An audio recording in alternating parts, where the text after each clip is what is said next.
Alléluia. Bonjour mes frères et sœurs. Vous allez bien? Amen. Même quand ça ne va pas, on va bien.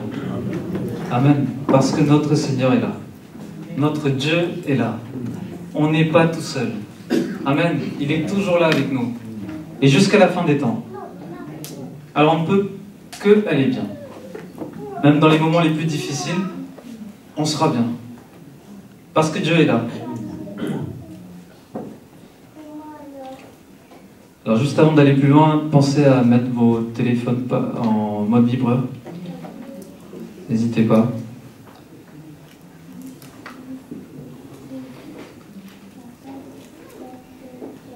On va prendre une lecture en Matthieu 16. Matthieu 16, versets 13 à 19. Et je vous invite à vous lever. On va lire la parole de Dieu. Matthieu 16, versets 13 à 19. Matthieu chapitre 16, versets 13 à 19. Et ensuite, on prendra une autre lecture en Actes 20, verset 28. Donc Matthieu 16, 13 à 19. Jésus étant arrivé dans le territoire de Césarée de Philippe, demanda à ses disciples, « Qui dit-on que je suis, moi, le Fils de l'homme » Ils répondirent, « Les uns disent que tu es Jean-Baptiste, les autres Élie, les autres Jérémie ou l'un des prophètes. » Et vous, leur dit-il, « Qui dites-vous que je suis ?» Alors avant d'aller plus loin, je vous pose la même question. Et vous, qui dites-vous qu'il est Jésus? Qui est Jésus pour vous? Bon, la réponse était la suite du verset, hein, mais pour vous. Notre Sauveur, le Fils de Dieu, un ami. Amen. On va continuer. Verset 16. Simon-Pierre répondit, « Tu es le Christ, le Fils du Dieu vivant. » Le Fils du Dieu vivant. Jésus, reprenant la parole, lui dit, « Tu es heureux, Simon, fils de Jonas, car ce ne sont pas la chair et le sang qui t'ont révélé cela, mais c'est mon Père qui est dans les cieux. » Le verset suivant. « Et moi je te dis que tu es Pierre, et que sur cette pierre je bâtirai mon église, et que les portes du séjour des morts ne prévaudront point contre elle. Amen. » Verset 19 dit encore, « Je te donnerai les clés du royaume des cieux. Ce que tu lieras sur la terre sera lié dans les cieux, et ce que tu délieras sur la terre sera délié dans les cieux. Amen. » Alors juste par rapport à ce verset, hein, bien souvent on l'associe par rapport à Pierre, mais c'est un verset qui est aussi donné pour l'Église. Il y a un autre passage où il est dit à tous les disciples, « Tout ce que vous allez lier sur terre sera lié, et tout ce que vous allez délier sera délié. » Amen. Actes chapitre 20, verset 28. Actes chapitre 20, verset 28.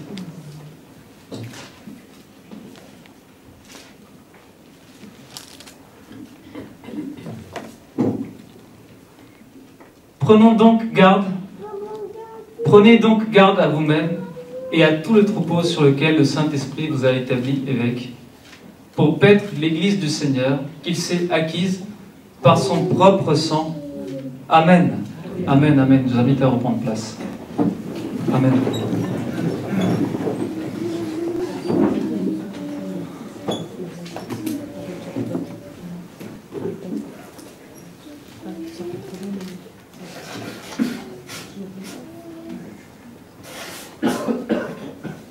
Tous ceux qui ont accepté le Seigneur Jésus comme leur Sauveur et Seigneur, qui ont pris un engagement personnel avec lui, qui marchent en nouveauté de vie, font partie de cette Église dont Jésus en parle.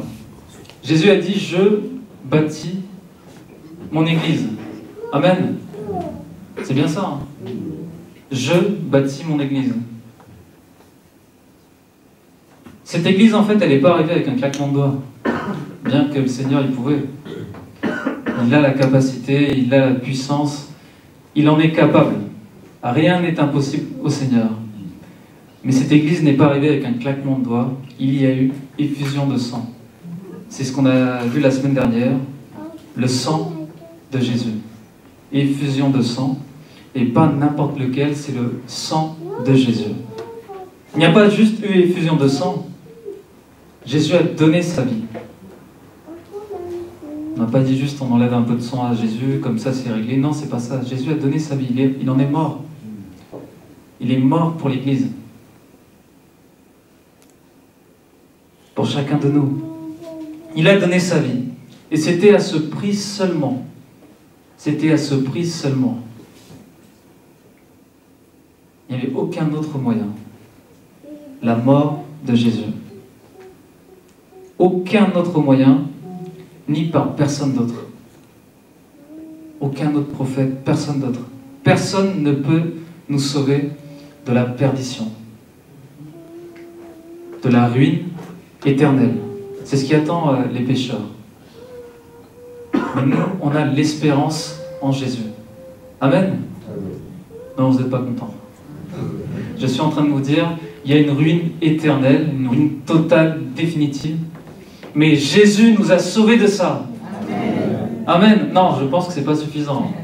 Ah oui, mais vraiment, imaginez un instant, vous traversez la route, il y a un camion qui arrive, un accident grave aurait pu arriver, mais quelqu'un vous sauve de là. Qu'est-ce que vous allez faire? Déjà, on est sur le choc. C'est un grand choc pour nous. Parce qu'on a vu quelque chose d'assez près. Mais en sortant de là, on est chamboulé, il y a quelque chose qui ne va pas, mais on va en parler pendant longtemps. Pendant longtemps, on va dire, mais tu sais pas ce qui a failli m'arriver. Tu sais, Chris Régis, ce qui a failli m'arriver? Cet accident où Jésus m'a sauvé, Jésus m'a gardé. Jésus nous a sauvés de la ruine totale et définitive. Amen. Amen. Amen. Et ce Jésus qui est mort pour nous, il y a un verset qui en parle, Jean 17, verset 5. Jean chapitre 17, verset 5. Et maintenant, toi, Père, glorifie-moi auprès de toi, de toi-même, de la gloire que j'avais auprès de toi avant que le monde fût. Jean 17, verset 5. La gloire que j'avais auprès de toi avant que le monde fût. Jésus était glorifié. Il était dans la gloire. Il a tout laissé. Il s'est dépouillé pour chacun de nous. Pour chacun de nous. Il a donné sa vie. Aucun prophète ne peut prononcer ces paroles. Aucun homme ne peut prononcer ces paroles. Aucun homme, aucun prophète ne peut dire « j'avais une gloire, une telle gloire avant que le monde fût ». Jésus l'a dit parce que c'est vrai. Amen. Une telle gloire avant que le monde fût. Proverbe 8, versets 30 à 31. Proverbe chapitre 8, versets 30 à 31. Il y a l'image du Fils de Dieu à travers, lorsqu'on parle de la sagesse, justement. Il est dit ceci, Proverbe 8, versets 30 à 31. « J'étais à l'œuvre auprès de lui, auprès du Père. J'étais à l'œuvre. Et je faisais tous les jours ses délices, jouant sans cesse en sa présence, jouant sur le globe de sa terre. » Amen. Jésus faisait les délices du Père. Il jouait devant son papa. Alors c'est comme ça que ça a été décrit, hein. On parle de la sagesse, mais c'est l'image du Fils de Dieu. Amen. Jouant devant le Père. Vous imaginez votre enfant qui est en train de jouer devant vous. Il faut sauver quelque chose, vous devez donner votre enfant. Cet enfant que vous chérissez tant, que vous aimez tant, tellement d'amour envers lui. Le Père a vu le monde, l'état du monde, le péché dans le monde. la méchanceté des hommes. Alors les sœurs, quand je dis les hommes, c'est aussi des sœurs. Les hommes et les femmes. Les hommes et les femmes. La méchanceté du cœur des hommes, avec un grand H. Et le Père a donné son Fils unique, pas pour des gens qui avaient de l'amour pour lui, mais des gens qui l'ont renié, des gens qui ont refusé de le suivre, des gens qui ont désobéi, des personnes qui sont dans la méchanceté. On l'a entendu, on ne mérite pas. On n'est pas digne. On n'est pas digne de la mort de Jésus pour nous. Qui ce matin peut dire, moi j'en suis digne? Je ne suis pas digne de la mort de Jésus pour moi. Et pourtant Jésus m'a aimé. Jésus nous a aimés, chacun de nous. Chacun ici présent. Dieu a donc donné son Fils unique afin que quiconque croit en lui ne périsse point, mais qu'il ait la vie éternelle. Jean 3, verset 16. Ça a coûté énormément. Ça a coûté énormément à Jésus, ça a coûté énormément au Père. Le Fils de Dieu, Jésus-Christ, est mort pour nos péchés. Est mort pour nos péchés. Donc c'est un grand prix de rachat. Et on ne peut pas payer ce prix. Malgré tout l'or et l'argent de ce monde, malgré les nombres de milliardaires qu'on peut avoir dans ce monde, on ne peut pas payer le prix de rachat de notre âme. Amen. C'est un grand prix. C'est un grand prix. Par le sang de Jésus. Cette Église, l'Église universelle, l'Église locale, a un grand prix aux yeux de Dieu. Considérez le regard de Dieu lorsqu'il nous regarde, nous, Église. Comment il nous regarde, le Seigneur? Il voit le sang de Christ. Amen. Il voit la mort de son Fils. Son Fils qui a donné sa vie pour chacun de nous. Le sang de Christ qui nous couvre, qui lave nos péchés. Acte 20, 28, on l'a lu tout à l'heure. Prenons garde, parce que cette Église du Seigneur, il s'est acquise, cette Église, par son propre sang. Par son propre sang.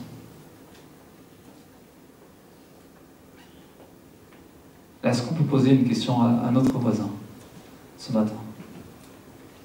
Est-ce qu'on peut lui dire, mon frère ou ma sœur, es-tu conscient de l'importance de l'Église? Es-tu conscient de la valeur de l'Église?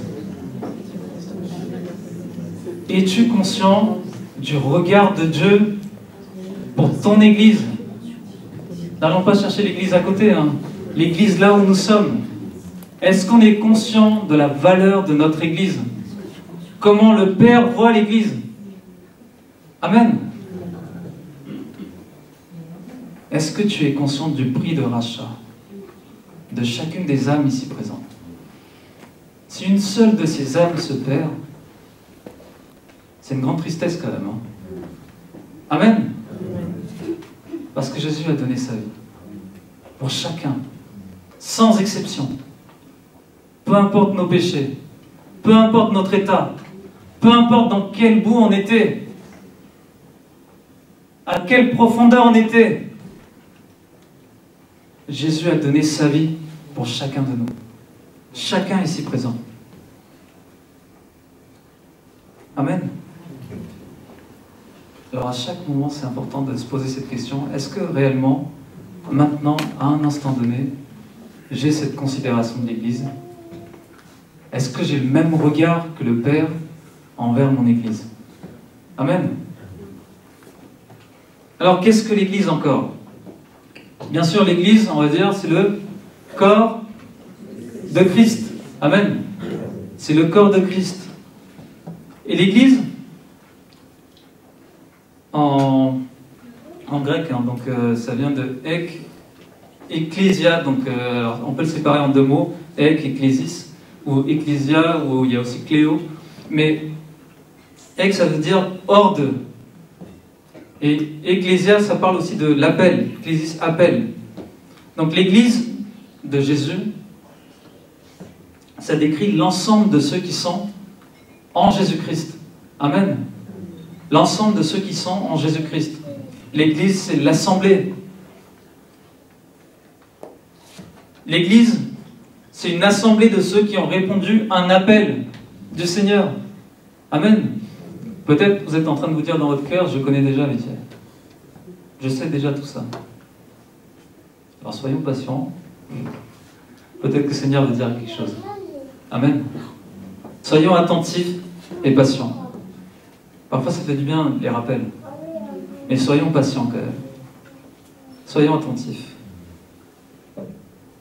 L'Église, c'est donc des personnes qui sont appelées hors du monde pour s'assembler ensemble autour de... Amen. Autour de la personne de Jésus. Amen. Autour de la personne de Jésus. Jésus lui-même le dit pour la première fois. Il désigne l'Église, c'est-à-dire l'assemblée de ses disciples appelés hors du monde. Des personnes appelées hors du monde, donc de la mauvaise mentalité du monde. Il faut qu'on sorte de là, de la perversité, de la haine, de la violence, de l'ego, de l'orgueil, de l'arrogance, bref, de la désobéissance envers Dieu. Amen. De la désobéissance à Dieu.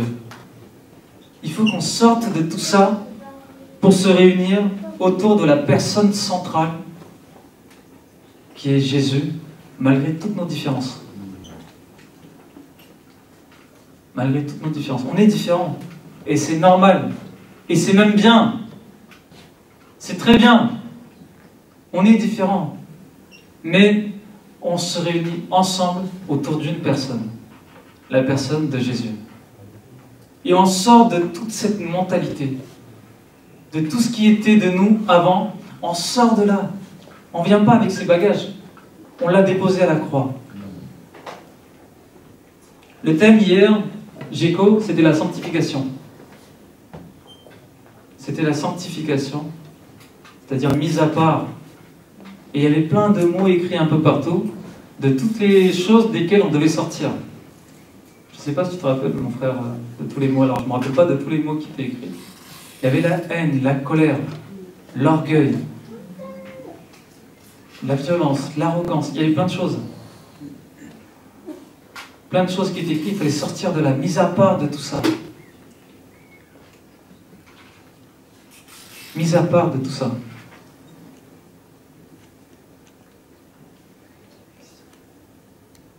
Alors en grec, en fait, église, ecclésia, et kaleo aussi, ça veut dire appeler, inviter à venir.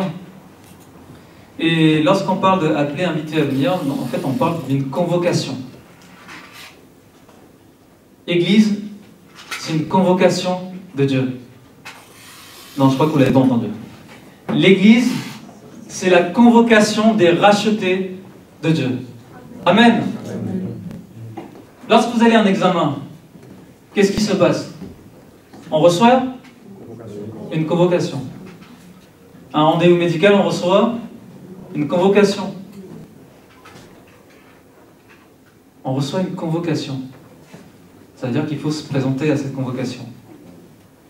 Il faut se présenter à cet endroit. Il y a un endroit qui est indiqué dessus. L'adresse, le lieu, l'heure, etc.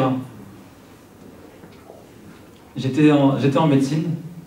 Et premier examen de médecine, j'avais reçu ma convocation. Je suis allé.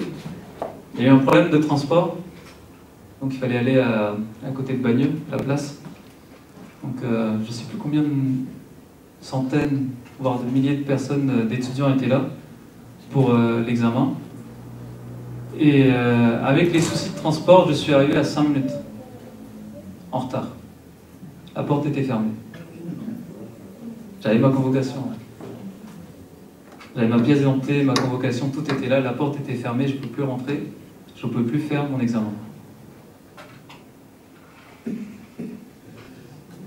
On reçoit une convocation.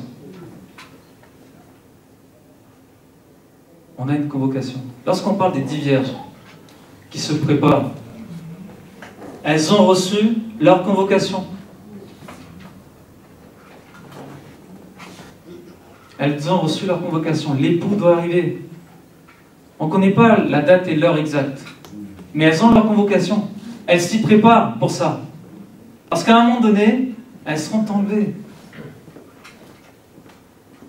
On reçoit notre convocation. Le mot Église tire son sens étymologique du terme convocation aussi, convoquer aussi. Donc chaque chrétien, chaque enfant de Dieu a reçu sa convocation pour être à l'Église. Ensemble. Qu'est-ce que l'Église? C'est nous. Ensemble. On reçoit notre convocation pour être là. Et ce n'est pas une convocation du pasteur ou de l'équipe pastorale, du frère et de la sœur, etc. C'est pas ça. C'est une convocation qui vient de là-haut. Avec une très grande autorité. Ça ne représente pas l'autorité humaine. Ça représente l'autorité de Dieu.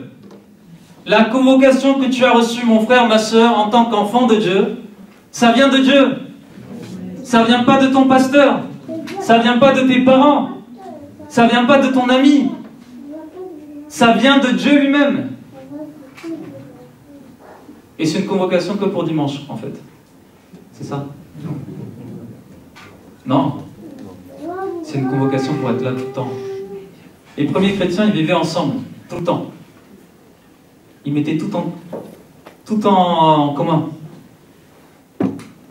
Mais le monde va dans un tel état que parfois, même lorsqu'on parle de dîmes, ça part dans tous les sens. Il y a divergence. Les premiers chrétiens, vous savez, c'est le Nouveau Testament. Les premiers chrétiens, ils mettaient tout en commun. Ils vendaient leurs biens, ils mettaient tout en commun. Lorsqu'on parle de 10% de ce que Dieu nous donne, il y a déjà plein de questions. Il y a déjà beaucoup trop de questions. Mais on pourra aborder ça à un autre moment. On reçoit une convocation de la part de Dieu. Et dans la convocation, il n'y a pas de fin. Bien souvent, on est tellement pressé le dimanche, avant même la fin du message, du culte, etc., on est déjà rentré parce que le poulet nous attend, parce que les invités nous attendent. En fait, on a d'autres convocations humaines, des rendez-vous humains. Et la convocation qui vient de Dieu, bon, on lui accorde beaucoup moins d'importance. Et pourtant, l'autorité qui a signé ça, qui a donné son sceau, c'est Dieu lui-même. Amen. C'est Dieu lui-même.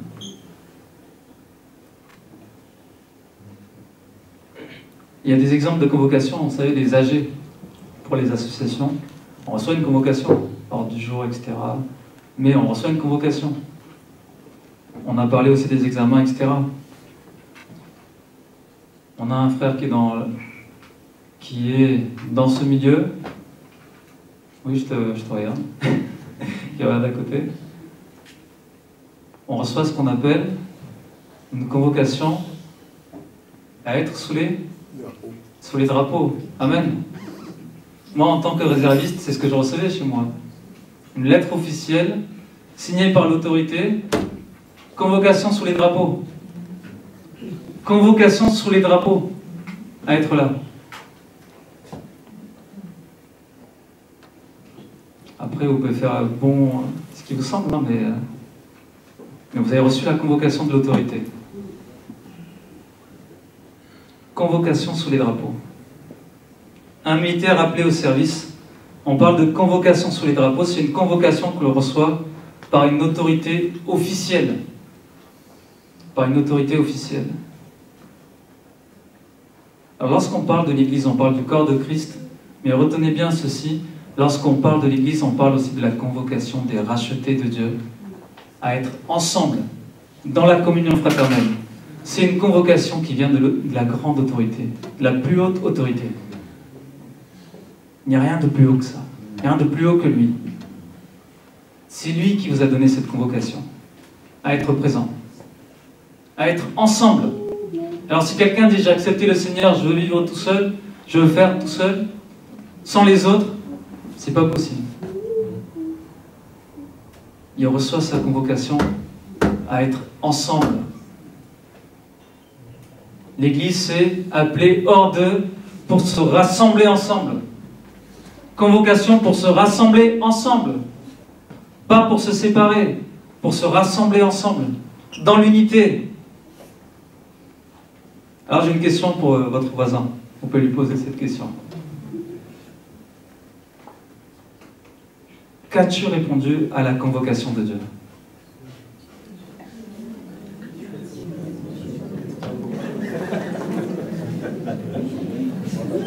Quelle réponse as-tu donnée à la convocation de Dieu? Amen. C'est pas que aujourd'hui. Gloire à Dieu, vous êtes là aujourd'hui. Les mardis, vous ne recevez pas de convocation? À prier ensemble, à intercéder ensemble, dans le combat? Parce que il y a danger. On reçoit aussi une convocation de la part de Dieu. Gloire à Dieu si vous êtes présents ce matin. Gloire à Dieu pour ceux qui ont peut-être été empêchés par une maladie. Mais pensez quand même à cette convocation de la part de Dieu.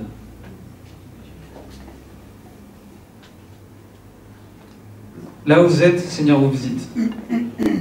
Mais n'oubliez pas que la convocation, elle est pour venir ici. C'est pour être ensemble. C'est pas pour rester tout seul. Pour se lamenter tout seul. C'est pour être ensemble. Ensemble, on est plus fort. Amen.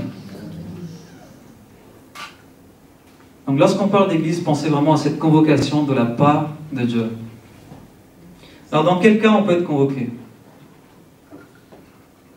Dans quel cas on peut être convoqué? On peut être convoqué lorsqu'on parle d'un militaire. On est convoqué pour se préparer au combat. Pour s'entraîner, pour se préparer au combat. Mais on est convoqué aussi pour aller au combat. Il y a la guerre. L'ennemi est là. Vous savez cette phrase que vous aimez tant, hein, nous sommes en guerre. Nous sommes en guerre, et c'est pas une blague. Nous sommes réellement en guerre, mon frère, ma soeur. Il y a une telle guerre spirituelle qui est là. Les forces invisibles sont là. Les ténèbres sont là, travaillent. Ça fait rage, il y a un tel acharnement contre les chrétiens, contre l'Église, et même contre ceux qui désirent rencontrer le Seigneur. Il y a un tel empêchement. On veut les bloquer. Qu'est-ce qu'on fait, nous, avec notre convocation? On le met de côté. On pense à nos problèmes, à nos soucis.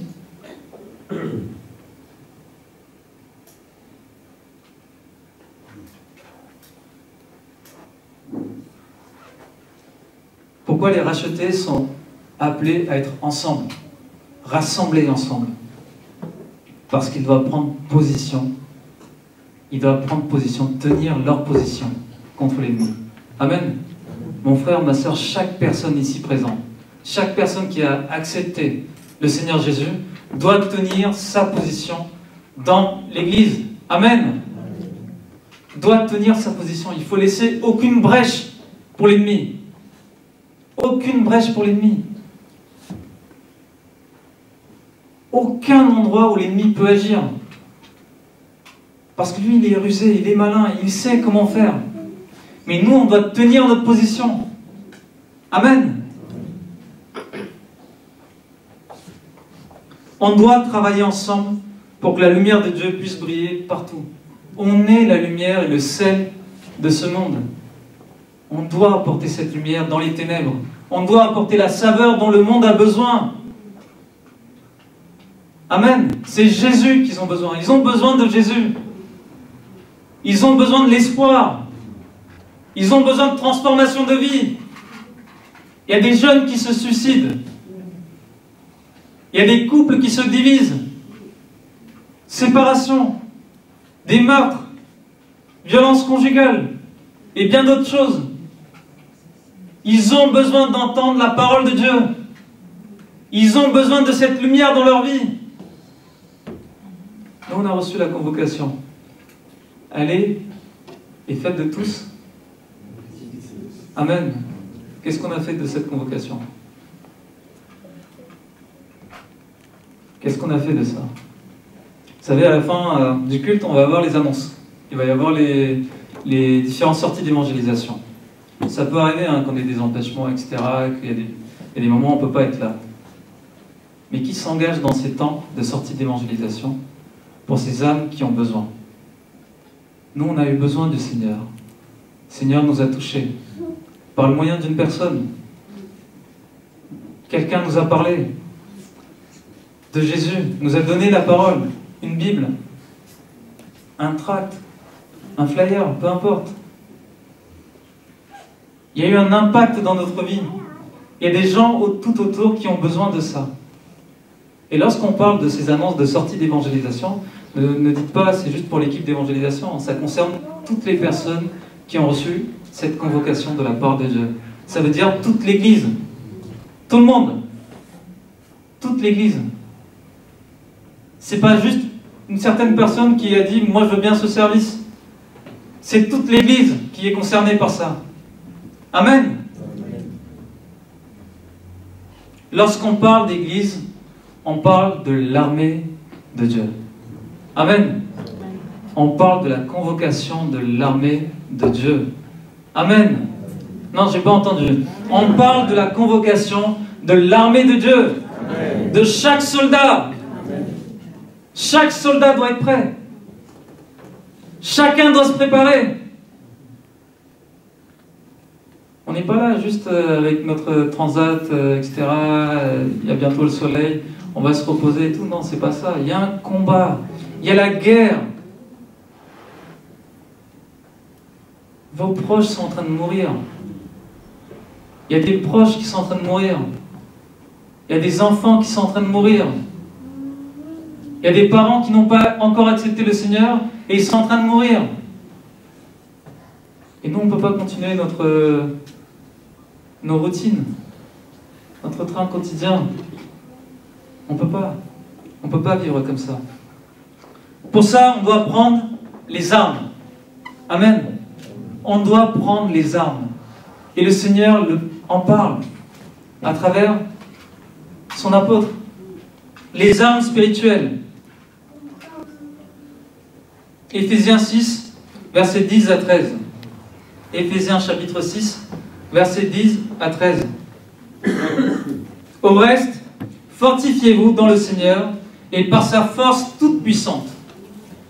Revêtez-vous de toutes les armes de Dieu afin de pouvoir tenir ferme contre les ruses du diable. Car nous n'avons pas à lutter contre la chair et le sang, mais contre les dominations, contre les autorités, contre les princes de ce monde de ténèbres, contre les esprits méchants dans les lieux célestes. C'est pourquoi, on va le dire ensemble, c'est pourquoi prenons toutes les armes de Dieu afin de pouvoir résister dans le mauvais jour et tenir ferme après avoir tout surmonté. Amen. À qui on va dire prenez les armes? À chacun de nous, oui. À des soldats. Amen. C'est à des soldats, c'est à l'armée. C'est à l'armée qu'on va dire prenez vos armes. Parce qu'il y a une guerre, prenez vos armes. Ne laissez pas de côté. On est en guerre, prenez vos armes. Prenons nos armes. Mon frère, ma soeur, l'église que tu es, l'église que nous sommes, nous avons reçu une convocation pour la guerre. Amen. Pour appeler tous ces âmes, les ramener au Seigneur. On doit prendre nos armes. On doit prendre nos armes. Paul encourage Timothée avec ces paroles en 2 Timothée 2, verset 3. 2 Timothée, chapitre 2, verset 3. Paul dit ceci à Timothée. Il encourage dans le service, il dit « Souffre avec moi comme un bon soldat de Jésus-Christ. Souffre avec moi comme un bon soldat de Jésus-Christ. » Et il dit après ceci, verset 4, « Il n'est pas de soldat qui s'embarrasse des affaires de la vie s'il veut plaire à celui qui l'a enrôlé. Ça veut dire quoi ça? Lorsqu'on accepte le Seigneur Jésus et qu'on a reçu cette convocation, si on est en train de se prendre la tête sur les choses de la vie, sur des choses futiles qui disparaissent, c'est pas bon pour un soldat. Parce qu'on est en pleine guerre. Il y a quelque chose qui se passe. Et nous, parfois, on est en train de se soucier de plein de petites choses. C'est normal, hein, d'avoir nos soucis, nos inquiétudes, etc. Mais il ne faut pas que ça prenne le dessus. Prenons un exemple. On a une armée. Imaginons qu'on est en guerre. Si chaque soldat, au lieu d'être devant en train de défendre ses positions, il est en train de s'inquiéter, c'est tout à fait normal, hein, s'inquiéter pour sa famille, son épouse, ses enfants, ou d'autres choses, et il se concentre plus sur le front, la guerre, qu'est-ce qui va se passer? Et on a un autre en face qui est très bien concentré. Il est à fond dedans. Il s'acharne. Il veut tout casser. Il veut tout détruire. Il veut tout diviser. Et il le fait. Et il est en train de le faire. On doit tenir position. Notre position, notre rôle. Là où le Seigneur nous a placés. Amen. Là où le Seigneur nous a placés.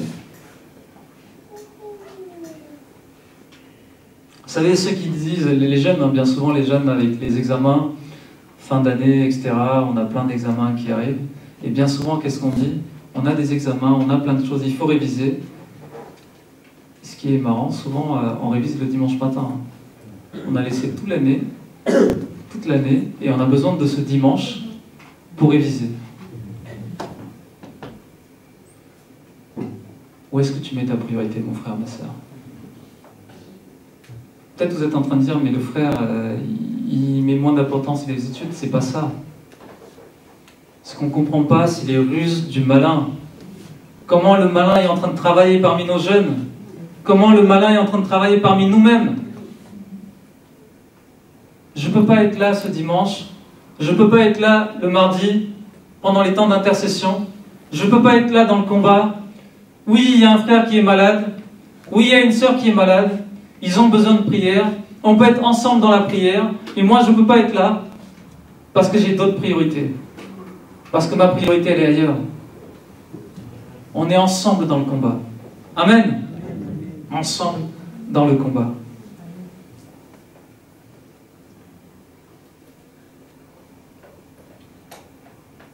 L'Église, c'est le projet de Dieu. Amen. L'Église, c'est le projet de Dieu. Et Dieu a fait sa part pour l'Église. Il a donné son Fils unique. On l'a vu, hein, ce Fils qui jouait devant le Papa. Son Fils bien-aimé. Il a donné son Fils unique pour chacun de nous. Et personne ne mérite ça. Personne ici présent ne mérite ce que Jésus a fait pour nous. Et pourtant, Jésus l'a fait. Il a donné sa vie. Et ce projet de Dieu est formidable. L'Église, Dieu le voit avec tant d'amour. Il voit le sang de Jésus qui recouvre l'Église. Chacun de nous. Et Jésus dit ceci: je bâtis mon Église. C'est ça? Non, vous n'êtes pas d'accord? Je bâtis mon Église. Qui a dit ça? C'est l'équipe pastorale. C'est Chris Régis. Je sais que le frère va me pardonner. Il ne se fâchera pas. Donc c'est pour ça que je me permets. En général, voilà, il rigole comme ça, donc ça me va. Je bâtirai mon Église et que les portes du séjour des morts ne prévaudront point contre elle. Matthieu 16, verset 18. Ça veut dire quoi, je bâtirai? Ça veut dire que Jésus prend un engagement personnel. Il s'est engagé personnellement pour notre Église. Amen. Parce que c'est son Église à lui. Amen. Jésus s'engage personnellement pour bâtir l'Église. Alors ça sert à quoi de critiquer les uns les autres? C'est Jésus qui bâtit. C'est Jésus qui est engagé. Ça sert à quoi de critiquer le pasteur, l'équipe pastorale, les uns, les autres, les responsables, etc. C'est Jésus qui bâtit. Amen. Jésus s'engage personnellement. Donc s'il y a quelque chose qui ne va pas, il s'en charge. Il sait comment faire. Il a arrêté Moïse. Ce Moïse qui était patient. On n'a pas la patience de Moïse. Hein. Avec tant d'hommes et de femmes devant lui, tant de problèmes, ce Moïse qui était patient, il l'a arrêté. Il a dit, c'est bon, tu n'iras pas plus loin. Il a dit, monte là-haut, regarde, c'est là ce que je vais donner pour le peuple. Et toi, tu ne veux pas y aller. Seigneur, il s'est arrêté. Ceux qui sont dans le service. Même un pasteur, il peut l'arrêter. Donc ce n'est pas notre problème à nous. Jésus s'engage personnellement pour l'Église. Amen. C'est ça à quoi de critiquer les uns les autres. Il a dit, je bâtis. Je bâtis mon Église. Alors bâtir, ça vient d'un terme grec, oikodomeo. Oikodomeo. Donc la définition de ça, c'est bâtir une maison, ériger un immeuble, bâtir depuis les fondations. Les fondations même d'une église, c'est Jésus qui les pose. Sur cette pierre, je bâtis mon église. Sur cette parole, tu es le Christ, le Fils du Dieu vivant. Amen. Et sur cette parole, Jésus a bâti son église. Et il continue à le faire. Alors lorsqu'on critique l'église, il faut vraiment avoir cette crainte dans le cœur en se disant, on est en train de critiquer l'œuvre de Christ. Amen. C'est pas l'œuvre d'un pasteur, c'est pas l'œuvre d'un responsable, c'est pas l'œuvre des uns des autres. C'est Christ qu'on est en train de critiquer. On reçoit une convocation en tant que soldat, et on est en train de critiquer le commandant suprême, la plus haute autorité.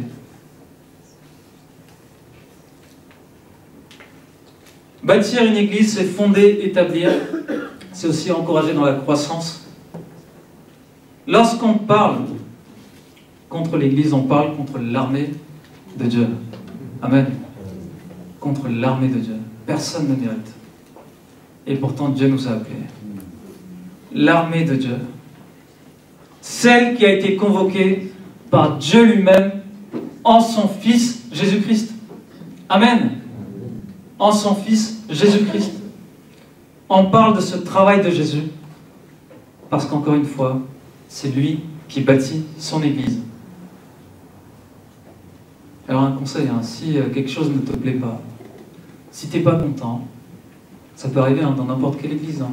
Si vous n'êtes pas content, s'il y a des choses qui ne vous plaisent pas simplement prie au Seigneur. L'église lui appartient. Prie au Seigneur. Parle au Seigneur. Mais toi, ne fais pas l'œuvre du malin. Toi, ne détruis pas ta propre armée. Ton église. Amen.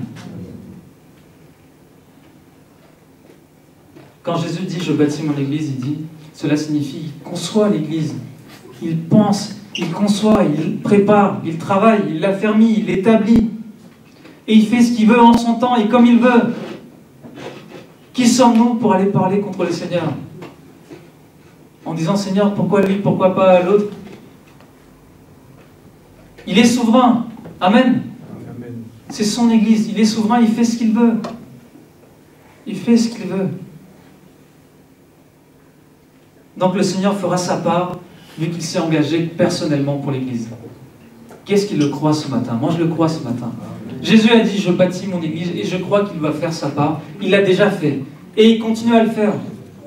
Ça, c'est la part de Dieu. C'est la part de son Fils. Il est en train de le faire. La part du Saint-Esprit, il est en train de le faire. Il travaille.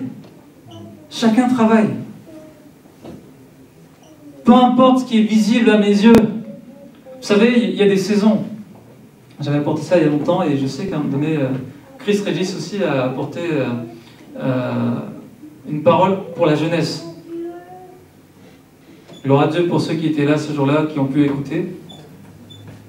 te rappelles Chris Régis? Je crois qu'il a oublié. Non. Il a parlé des différentes saisons de la vie d'un chrétien aussi, dans la jeunesse. Alors l'Église, c'est pareil. L'Église, elle est vivante. Amen. L'Église est vivante. Si on veut une Église figée, bah, ça veut dire que c'est une Église qui n'est pas vivante. L'Église, elle est vivante. Ça va bouger. Il y aura des mouvements. Il y aura de tout dans l'Église. Et c'est tout à fait normal. Il y a des moments où il y aura plus de monde, il y aura des moments où il y aura moins de monde, il y aura des moments de vacances. Il y aura de tout. C'est normal. Alors ne t'attache pas à ce qui est visible à tes yeux. Ne nous attachons pas à ce qui est visible à notre yeux. Mais demandons comme le serviteur de Élisée, Seigneur, ouvre les yeux. Ouvre les yeux spirituels, Seigneur. Montre-moi ce que tu veux faire dans ton Église. Je veux travailler encore plus dans ton Église. Amen. Vous voyez peut-être des chaises vides. Hein. Et je dis par la foi, il y a peut-être des anges. Amen. Il y a peut-être ces chars de feu qui sont là. Est-ce qu'on a les yeux spirituels pour le voir? Est-ce qu'on a les yeux spirituels pour voir le ciel ouvert? La gloire de Dieu au milieu de son Église. Est-ce qu'on le voit? Est-ce qu'on a cette sensibilité pour ça? Ce que les autres n'ont pas vu, Josué, lorsqu'il était dans la tente, il était dans l'admiration, dans la gloire de Dieu, dans ce Shekinah. Amen. Est-ce qu'on est sensible à ça lorsqu'on est à l'église, lorsqu'on est ensemble? Alors ne t'attache pas à ce qui est visible à tes yeux, à un instant donné. C'est normal, ça bouge, ça vit, c'est normal. Mais Dieu fait sa part. Amen. Il ne faut pas essayer d'expliquer. Il ne faut pas essayer d'expliquer des moments où il y a moins de monde, plus de monde, qu'il y a des moments de... L'Église traverse des moments difficiles ou des moments de joie. On ne peut pas expliquer toutes les choses. On n'a pas d'explication. Seigneur, il est souverain, il connaît tout. Alors arrêtons d'essayer d'expliquer des choses où on est incapable de le faire. On ne maîtrise rien. On n'est pas souverain. On n'est pas maître des temps et des situations. Amen. Arrêtons d'expliquer ces choses-là. Ça concerne le Seigneur. C'est son Église. C'est son œuvre. Il fait ce qu'il veut en son temps. Mais en essayant d'expliquer ces choses-là, on rentre dans le jeu du malin. On rentre dans les ruses du malin. On est en train de dire, tu vois ça? Tu comprends ça? Réellement? Est-ce que Dieu réellement permettrait ça? Mon frère, ma soeur, tu joues à quel jeu? Dans quel combat es-tu engagé? Dans quelle armée tu es? Est-ce que tu es dans l'armée de Dieu? Ou tu es dans l'autre armée, dans les ténèbres?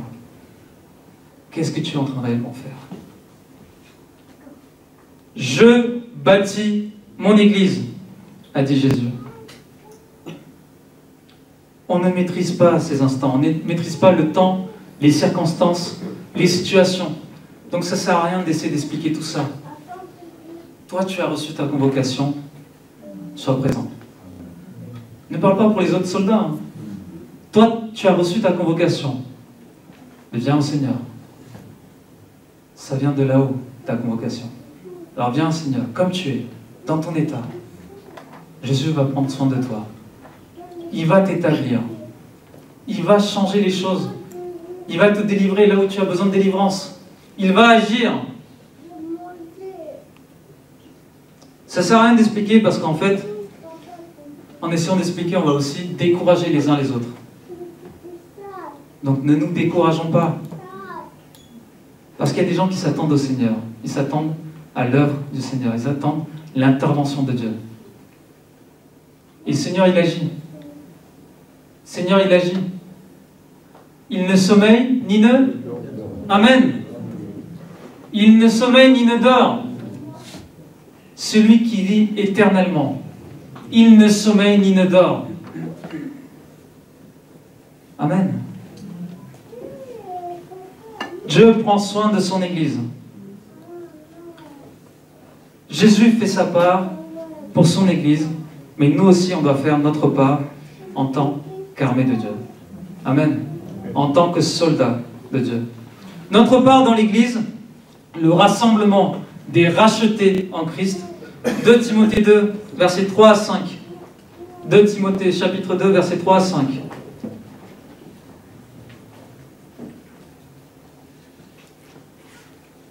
« 2 Timothée, chapitre 2, versets 3 à 5. Paul encourage en disant ceci à Timothée. « Souffre avec moi comme un bon soldat de Jésus-Christ. » Donc il y aura de la souffrance, mon frère, ma soeur. Il y aura de la souffrance. Ne te plains pas, c'est déjà annoncé. Souffre avec moi comme un bon soldat de Jésus-Christ. Il n'est pas de soldat qui s'embarrasse des affaires de la vie, s'il veut plaire à celui qui l'a enrôlé. Alors arrêtons de penser à nos soucis, nos inquiétudes, nos préoccupations. On a reçu une convocation à être présent. Soyons présents, parce que ça ne vient pas d'un homme. Ça vient de Dieu lui-même. Si tu n'es pas présent, parle avec le Seigneur en disant « Seigneur, ta convocation, je l'ai mis de côté. » Ça ne sert à rien de venir expliquer à un pasteur ou un frère en disant « Écoute, tu vois, les justifications, les arguments, ça ne sert à rien. » Limite, en essayant de faire ça, on va même rentrer dans le mensonge. C'est pas vrai? On va même rentrer dans le mensonge en essayant d'expliquer pourquoi on n'était pas là. Ça ne sert à rien. C'est avec toi et le Seigneur. C'est ta convocation personnelle avec le Seigneur. Amen. C'est à toi d'être présente là où Dieu t'appelle. Tu as reçu ta convocation. S'il veut plaire à celui qui l'a enrôlé. Verset 5. L'athlète n'est pas couronné s'il n'a pas combattu suivant les règles. Ça veut dire quoi? Ça veut dire qu'il y a des règles. Et c'est tout à fait normal qu'il y ait des règles. Vous imaginez au JO? On balance tous les athlètes et il n'y a pas de règles. Faites ce que vous voulez. À mon avis, qu'est-ce qui se passe? Avant même de démarrer, je pense qu'il y en a plusieurs à terre. Vous savez, les hommes sont tellement méchants, ils sont prêts à tuer les autres. Donc certains vont s'entretuer pour être premiers. Certains vont même voir avec d'autres personnes pour essayer de bloquer, pour mettre des choses sur le chemin, etc. Il y a des règles et c'est ce que Dieu veut. Parce que c'est son Église. Amen. C'est son Église. Donc l'athlète n'est pas couronné s'il n'a pas combattu suivant les règles. Retenez bien ça. Suivant les règles. Retenons bien ça. C'est aussi valable pour moi, pour chacun de nous ici présents. Il y a des règles. On doit combattre dans les règles. Amen. On doit combattre dans les règles. Et c'est comme ça qu'on peut être couronné. Pas en faisant n'importe quoi. C'est comme ça qu'on peut être couronné. Donc il faut se soumettre aux règles. C'est ce que Dieu veut. Pour l'athlète, pour le soldat. Pour l'armée de Dieu. Verset 6. Il faut que le laboureur travaille avant de recueillir les fruits. Vous savez, bien souvent, on est impatient. On veut voir plein de choses dans le Seigneur, mais on ne veut pas travailler. Non? On ne veut pas travailler. Dès qu'on dit il y a quelque chose à faire, ah non, pas moi. Peut-être quelqu'un d'autre va s'engager, mais pas moi. On ne veut pas travailler. Mais il faut que le laboureur travaille avant de récupérer, avant de recueillir les fruits. Donc si on désire les fruits, travaillons. Amen. Travaillons, combattons le bon combat de la foi. Amen. Combattons le bon combat de la foi. Nous devons nous comporter, travailler comme Dieu le veut. Un bon soldat de Jésus-Christ, débarrassé des choses qui nous empêchent de servir le Seigneur. Un athlète qui court pour le combat, mais en suivant les règles. En suivant les règles. Et un laboureur dans le but de recueillir les fruits. Donc il faut travailler. Il ne faut pas se décourager. Il ne faut pas désespérer d'un instant donné de notre vie, d'un instant donné de ce qu'on peut voir, ce qui est visible à nos yeux dans l'Église. Amen. Ne pas désespérer de ne pas voir les résultats tout de suite. C'est pas grave, continuons à travailler. Vous savez, lorsqu'on plante un arbre, qui est-ce qui a déjà planté un arbre ici? Ah, je vois une main, je vois quelques mains. Ok. Alors moi récemment, je suis allé acheter des arbres. Et voilà, ce qu'on m'a dit, c'est on peut planter des arbres, etc. Il faut travailler, il ne faut pas s'attendre à recevoir des choses tout de suite. Et à un moment donné, il y a le vendeur qui me parle du kiwi. Il dit, tu sais le kiwi, tu le plantes, mais il faut attendre 6 ans avant d'avoir un fruit. Vous allez l'acheter, le kiwi? Mais vous voulez en manger. Et vous pensez que l'agriculteur, il fait comment? Les gens qui produisent tout ça, ils font comment? Ils ont planté un arbre 6 ans avant. Ils ont travaillé en espérant recevoir quelque chose, des fruits. Bon, moi j'ai acheté un pommier. Je me suis dit, pommier, il y en aura peut-être moins. Hier soir, en préparant le message, j'ai regardé, tiens, pommier c'est combien de temps? En fait, Sandra, on n'a pas vérifié correctement. Pommier, c'est 5 ans. Voilà. Un pommier, c'est 4 à 5 ans. 4 à 5 ans. Donc là, je ne l'ai pas encore planté, hein, mais il faut travailler, il faut le planter, etc. Mais pendant 5 ans, je sais que j'aurai rien. Mon frère, ma soeur, lorsque tu travailles dans l'église, pendant des mois, des semaines, des années, peut-être que tu ne verras rien. Mais ça se prépare. Ça se prépare. C'est en train de se préparer, c'est en train de grandir, la croissance est là. Mais toi, tu ne le vois pas. Donc tu te décourages, tu désespères. Tu veux même abandonner ta convocation. La convocation qui vient de là-haut, de la plus haute autorité. Et tu parles de la croissance de l'Église en disant « je vois rien, il n'y a rien qui se passe ».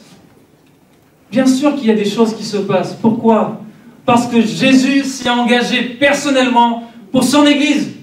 C'est pas moi, c'est pas l'équipe pastorale, c'est pas les frères et sœurs, c'est Jésus qui s'engage pour son Église. Amen. Alors il y aura quelque chose, et j'y crois à ça, j'espère en ça, et je travaille pour ça. Amen. Peu importe si on se décourage, peu importe si on est tout seul, on va travailler pour ça.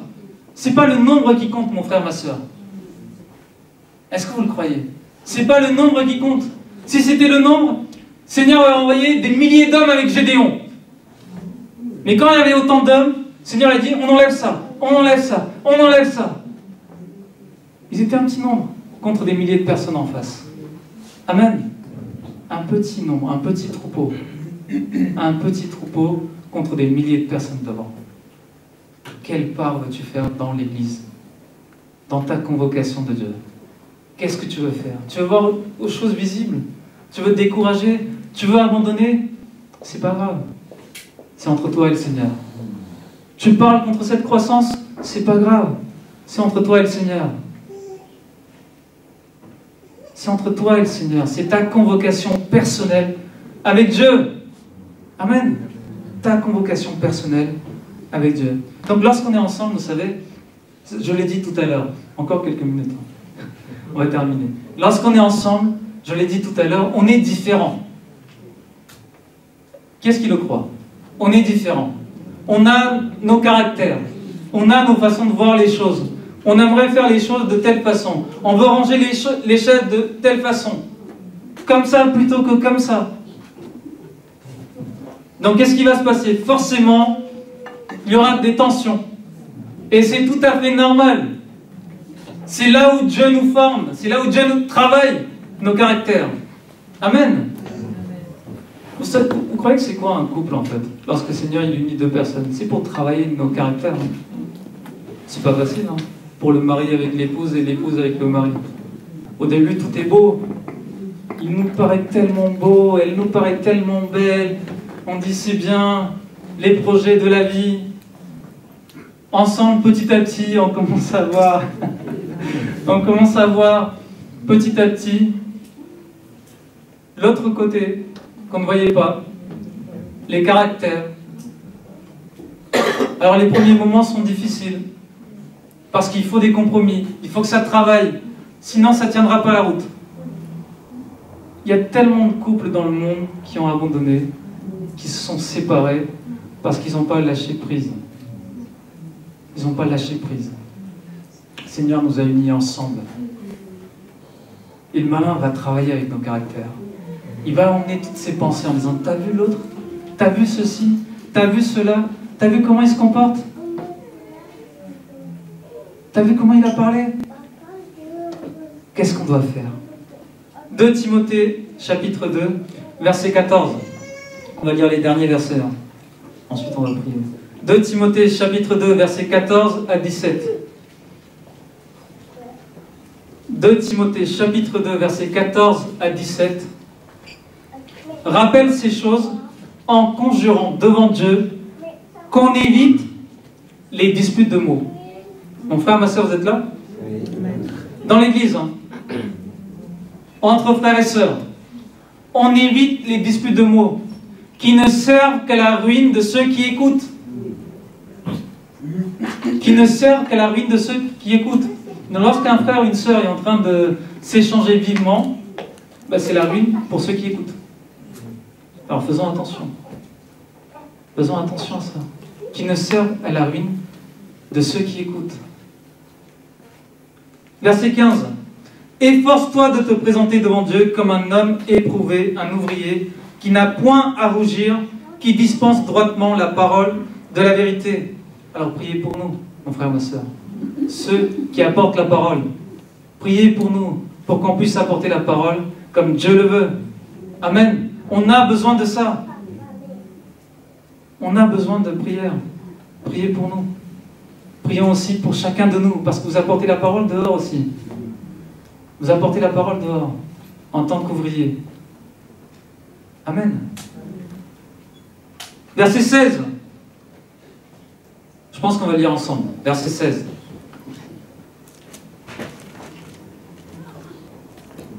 Est-ce qu'on peut lire ensemble? Verset 16.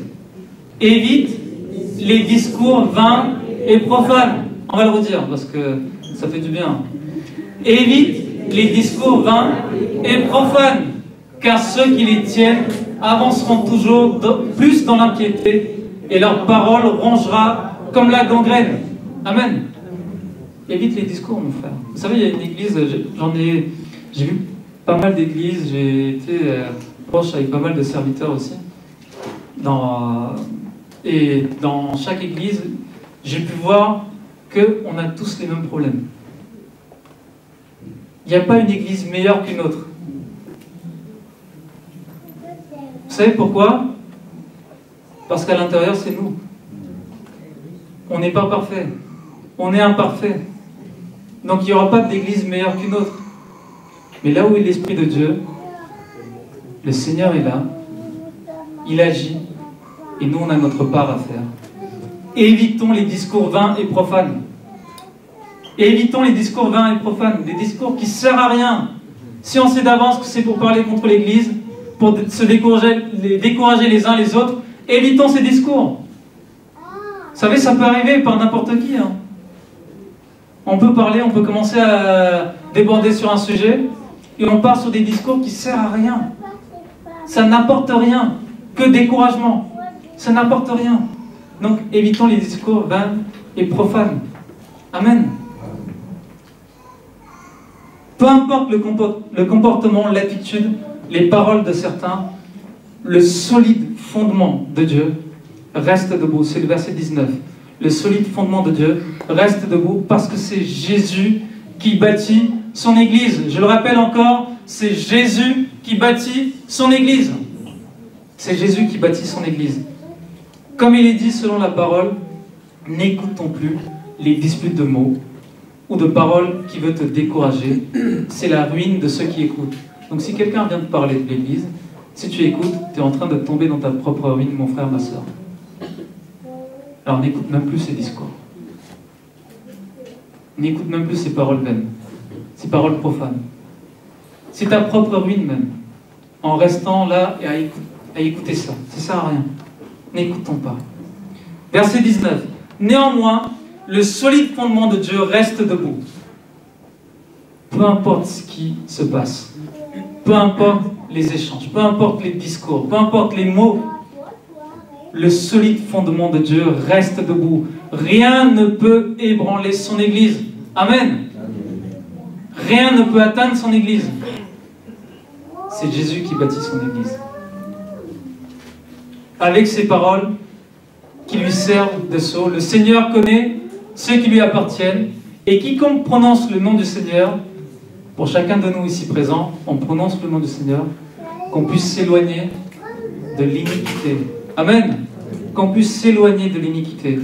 Verset 20, versets 20 à 23.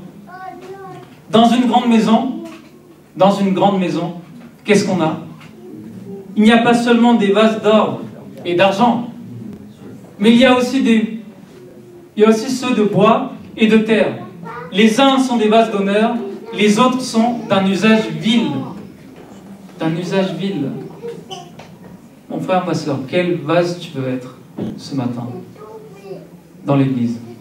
Est-ce que tu veux être un vase d'honneur pour le Seigneur, ou tu veux être un vase de bois et de terre dans un usage vil qui ne sert pas, au contraire, qui travaille contre l'église de Dieu? Si donc quelqu'un se conserve pur en s'abstenant de ces choses, il sera un vase d'honneur sanctifié et utile à son maître, propre à toutes bonnes œuvres. Amen. Alors fuyons les passions de la jeunesse, fuyons toutes les passions et recherchons la justice, la foi, la charité, la paix avec ceux qui invoquent le Seigneur d'un cœur pur. Ça veut dire quoi? Ça veut dire qu'on doit rechercher la paix les uns avec les autres. Amen. On doit rechercher la paix les uns avec les autres. Ta convocation personnelle que tu as reçue de la plus haute autorité, pour être ensemble, c'est aussi pour rechercher la paix avec ton frère et ta sœur. C'est pas pour rechercher les disputes de mots. C'est pas pour rechercher la division. Recherche la paix en toutes choses. Recherche la paix.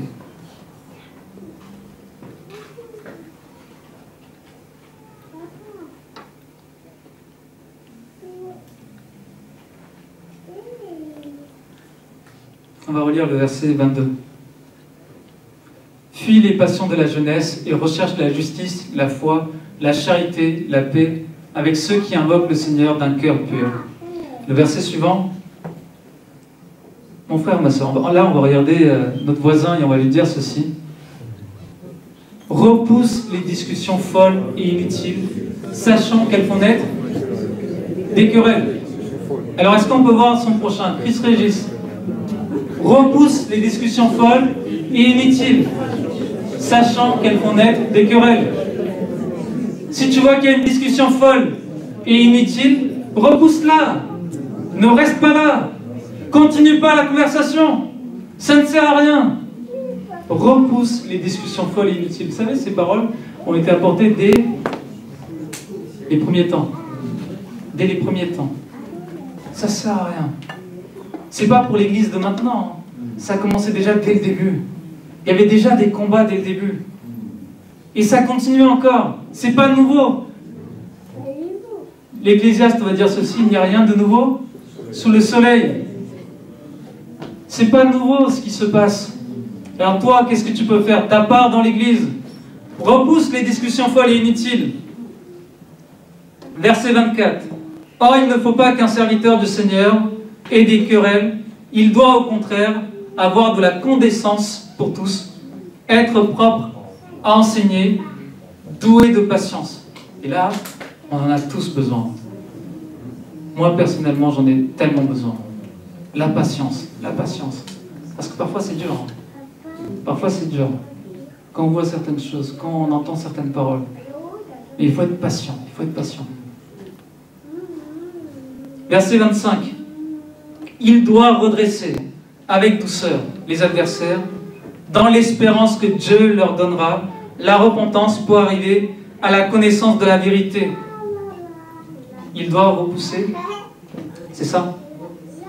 Redresser, avec douceur. Les adversaires, donc il faut les redresser. Vous pensez que ça fait du bien lorsqu'on est redressé? Ça fait mal. Hein? Vous savez, quelqu'un qui est le dos bloqué, il faut le redresser, ça va faire très mal. Donc forcément, ça fera mal. Donc forcément, la personne va se plaindre en disant « on m'a fait mal, on m'a fait ceci, on m'a fait cela ». Mais qu'est-ce qui est en train de se passer? C'est l'œuvre de Dieu. Le Seigneur a dit « redresse la personne avec douceur ». Si on est incapable de comprendre ça, c'est entre Dieu et la personne. Il doit redresser avec douceur les adversaires dans l'espérance que Dieu leur donnera la repentance pour arriver à la connaissance de la vérité. Verset 26, et que revenus à leur bon sens. Et ça, on prie pour ça. Revenus à leur bon sens. Ils se dégagent des pièges du diable, parce qu'ils sont dans les pièges du diable. Ils se dégagent des pièges du diable, qui s'est emparé d'eux pour les soumettre à sa volonté. Alors pour ces personnes, il faut prier. Il faut prier pour ça, parce qu'ils sont dans les pièges du diable. Il s'est emparé d'eux pour les soumettre à la volonté. On doit prier. On doit prier pour ça. Amen. Je vais conclure.